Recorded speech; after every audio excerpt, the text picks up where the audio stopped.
Hello everyone, আসসালামু আলাইকুম। আশা করি আপনারা সকলেই ভালো আছেন। আলহামদুলিল্লাহ, আমিও ভালো আছি।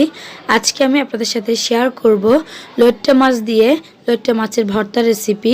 অনেকেই লইট্টা মাছ রান্না করে খান, কিন্তু এভাবে যদি ভর্তা করে খান তাহলে এক নিমিষে অনেকগুলো ভাত আপনারা খেয়ে নিতে পারবেন। খুবই সহজভাবে এটা তৈরি করা যায়। তো আমি আজকে সেটা আপনাদের সাথে শেয়ার করব। তো আমি এখানে কয়েকটা লইট্টা মাছের পিস নিয়ে নিয়েছি, আর এগুলোকে ভালো করে একটু ধুয়ে 10 মিনিট মতো সিদ্ধ করে নিয়েছি। পানিগুলো ঝরিয়ে একটু ঠান্ডা করে মাঝখানে যে কাটা অংশটা আছে সেটা আমি আলাদা করে নিচ্ছি। আর সেটা কিভাবে নিচ্ছি আপনারা ভিডিওতে দেখেই বুঝতে পারছেন। যখন এগুলো সিদ্ধ হয়ে যাবে এভাবে করে মাছগুলা হাতের মধ্যে চলে আসবে, আর মাঝখানের কাঁটাটাও ইজিলি হাতে নিয়ে নিতে পারবেন। তো আমি এখন সবগুলো মাছের কাঁটা নিয়ে নিচ্ছি।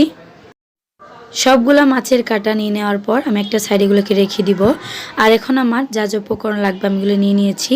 এখানে আমি বেশ কয়েকটা কাঁচামরিচ ফালি করে নিয়েছি, আর বেশি করে পেঁয়াজ কুচি করে নিয়েছি, সাথে ধনিয়া পাতা কুচি।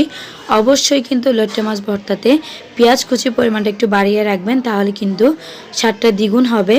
তো এখন আমি একটা প্যানে পরিমাণ মতো তেল দিয়ে দিয়েছি, আর সাথে পেঁয়াজ কুচি আর কাঁচামরিচ কুচিগুলো দিয়ে ভালো করে নেড়ে চেড়ে একটু পেঁয়াজ কুচিগুলো নরম করে নিব।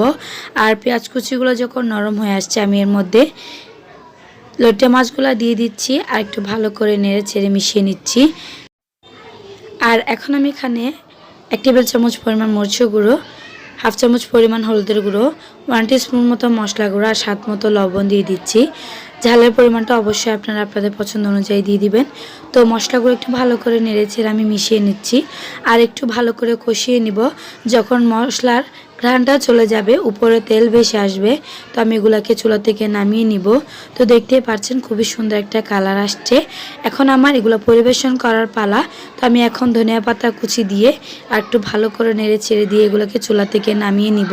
তো এখন আমার পরিবেশন করা হয়ে গেছে, দেখতে পাচ্ছেন। তো আশা করব আমার আজকের ভিডিওটা দেখে আপনারা অবশ্যই একবার বাসায় এভাবে করে লইট্টা মাছ ভুনা করবেন, ভর্তা করবেন। তো আশা করব আমার আজকের ভিডিওটা আপনাদের কাছে ভালো লাগবে। যদি ভালো লেগে থাকে তাহলে অবশ্যই আমার চ্যানেলটি সাবস্ক্রাইব করবেন, আর যদি ভালো লাগে তাহলে অবশ্যই ফ্রেন্ডস অ্যান্ড ফ্যামিলির সাথে শেয়ার করবেন। সবাই ভালো থাকবেন, সুস্থ থাকবেন। আল্লাহ হাফেজ।